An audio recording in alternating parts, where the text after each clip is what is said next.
Hi, welcome back to Focal Point AFR Talk, 888-589-8840 if you want to join the conversation.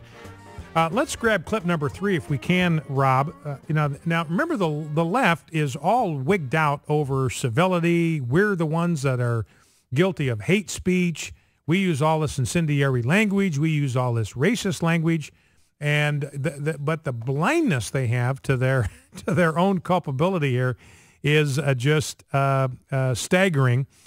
So here is an MSNBCer going off on us about using racist language, and she goes off on us by using racist language. Let's listen. We saw in droves, the Latino community moving over to the Democratic Party largely because of the tone. And you had even Republicans in the Republican Party who were Latino just disgusted with the tone. So these guys have to be very, very careful. I think that's the other thing that these guys know is that those, crazy crackers on the right, like if they start with their very hateful language, that is going to kill them in the same way that they learned at their little retreat that let's not talk about rape. So that just cracks me up. All about tones. Remember, she used the word tone twice in there. Got to worry about the tone. Got to elevate the tone. That's the problem with the GOP is the tone of their language. Even their Latino lawmakers don't have the right tone. And by the way, the Republican Party is much more diverse at the state and national level than the Democrat Party is. I've got a story in the stack. We've got more Latino governors than they do. We have the only black senator in the United States Senate is a Republican.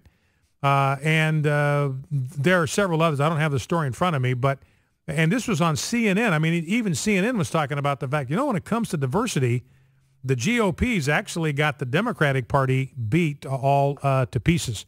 So anyway, she's all worried about tone, but then refers to people from the South as crazy crackers. That's a racist term. I mean, it doesn't have the same impact that the N-word does, but it's basically the same idea, crazy cracker. That's a racist term.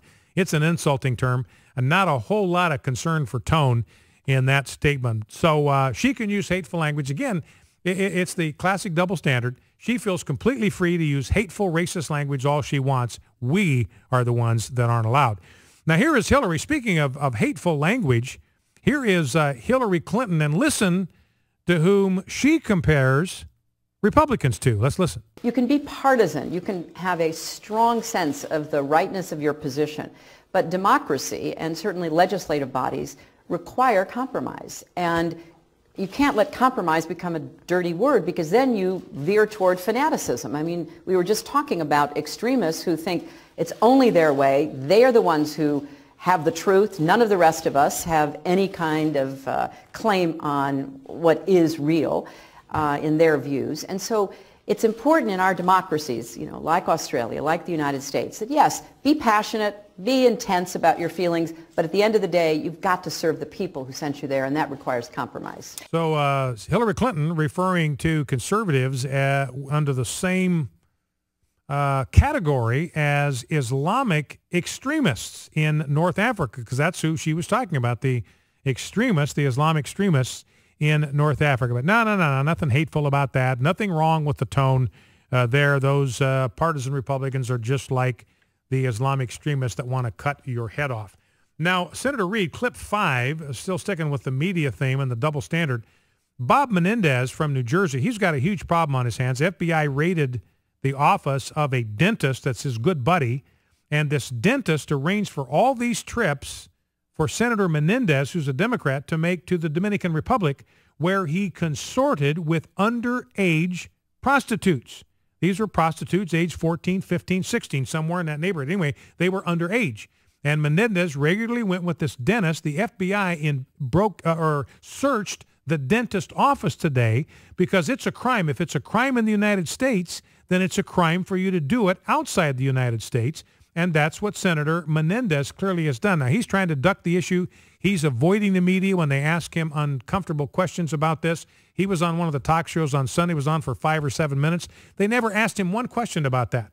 Now, here is Senator Reid, and guess who he blames? Guess who he blames for Senator Menendez's problems? Let's listen. The answer is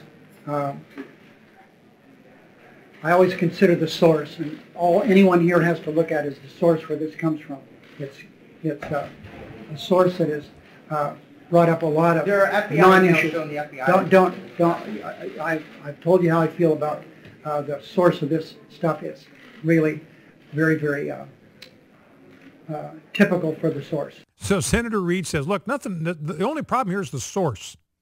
Now, the reality is the FBI is investigating. This is not about the source. Nobody just made this up that he was taking these trips to the Dominican Republic to have sex with underage prostitutes. That's not something that's made up. That is something that's such a serious consideration, such a serious investigation, that the FBI got a search warrant and went into his buddy's office to look around. So Senator Reid just wants to pass all that off. That's just some conservative media source. Now, I want to have one other clip. It actually relates to the Second Amendment, Rob, if we can find it. It's the one where Jason Matera is talking to Bloomberg. It's clip number 18 on my rundown, if you can find the Bloomberg clip. Remember, Mayor Bloomberg, he doesn't want you and me to have guns. He wants to disarm us. He doesn't want us to drink 17-ounce Cokes. He doesn't want us to use salt on our foods. He doesn't want anything with trans fat. And he doesn't want us to have guns. But everywhere he goes, he travels with an armed posse, bodyguards, who are armed to the teeth. So Talk Radio Network investigative reporter Jason Matera approaches him outside the U.S. Conference of Mayors in Washington, D.C., and makes a very common sense suggestion to the mayor. Let's listen. In the spirit of gun control, will you disarm your entire security team? We'll get right back to you. You'll get back to me? Would you like a sip of my soda? Mayor Bloomberg, why can you defend yourself but not the majority of Americans? I mean, look at the team of security you got. And you're an advocate for gun control? And he counted. There were 5 armed guys that got in his way. In other words, Mayor Bloomberg is getting into the limo, and 5 guys with guns come up to this investigative reporter and stop him dead in his tracks. So good question for Mayor Bloomberg. Why can you defend yourself, but not the majority of Americans? Well, let's go to our phones, 888-589-8840. Let's start with Adam, Crawfordsville, Indiana. Adam, you're on Focal Point. What's on your mind? First of all, I'd just like to thank you for your program. I mean, it's kind of nice to find someone that believes the same political beliefs and has not forgot about God in our country. Well, thank you very much. And second of all, I do believe that that Rand Paul might be the answer to the conservatives. So you like what you heard? Yes, sir, I do. I just believe that, thus far, I mean, you can't judge a book, until you read the whole book. But I believe that he, is pro-life, of course. And I know he tried to sidestep your question, but I think that was just in fear of what others thought. But I do believe that he is for the Bible marriage, the Christian marriage of man and woman. And also, I believe that he should he believes that the state should run itself instead of the government, which, like you've said many times, is what the Constitution states. All right, well, good. Well, I'm sorry, Adam, did I interrupt you? I just had one other quick thing. I just believe that with a lot of the Mexican and the Hispanic immigrants, we've come to kind of baby them. I mean, I'm a third-generation Sicilian, and when my family came to this country, everything wasn't written in Italian, so I don't see why everything has to be bilingual in our country. Well, and English is the language of our country. Language is something that binds people together. I believe it's an important ingredient in assimilation. My grandmother, or not my grandmother, my mother-in-law, Debbie's mom, was the same. She grew up in a household speaking German, Lutheran farming family. She didn't speak a word of English until she went to school, her first day of school.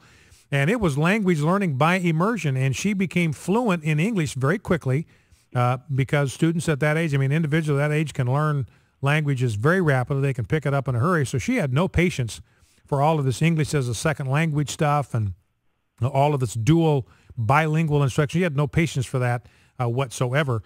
because that harms you. It sets you back. It's not, isn't something nativistic about it. If you want to succeed in this country, you've got to be literate and fluent in English. You're going to be limited if you're not. And so we're doing the best thing for them by expecting them to learn and master the English language. All right, Adam, listen, I appreciate that.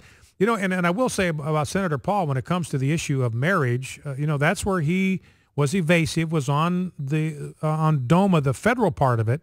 And he's not going to be able to dodge that. He's going to have to come down. He's going to have to establish a position on that if he's going to be president, because that's going to become an issue. That's going to be a concern for conservatives who believe, yeah, this is a state issue, but the federal government is going to be paying people. They're going to be granting benefits to married couples. The federal government has the right to define what a married couple is and is not. So he's going to need to develop a position on that. Let's go to Wendell, Columbus, Ohio. Wendell, you're on Focal Point with Brian Fisher. What's on your mind? Yes, thank you for taking my call. I liked what I heard from Senator Rand Paul.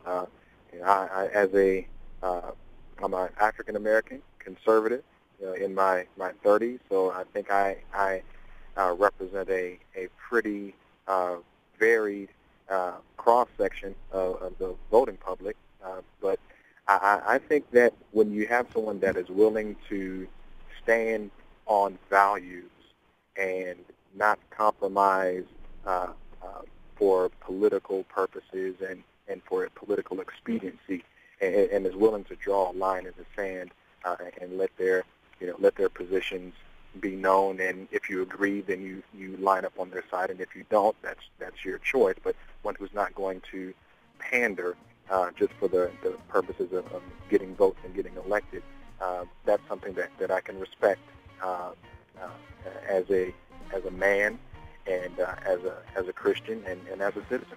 All right, Wendell, listen, I appreciate that call very much. And, you know, that's one thing I really do appreciate about Rand Paul. I mean, that's a guy, when he articulates a principle, he believes in it, he's going to stick to it. I mean, he could have waffled on the DOMA thing, knowing that he's on a network where we believe marriage is one man, one woman. We support DOMA. He knows that, but he didn't try to pander to us or change his position on that. So I appreciate that about him. And, you know, he's the only guy other than Rick Perry. You know, Rick Perry says, I want to go to Washington and I want to take a wrecking ball. I want to wreck that place. I want to make the federal government as irrelevant in your life as I can. Senator Rand Paul is the only other possible candidate for 2016 that I hear singing the same song. Back in 2. Stay with us. Focal Point AFR Talk. Once there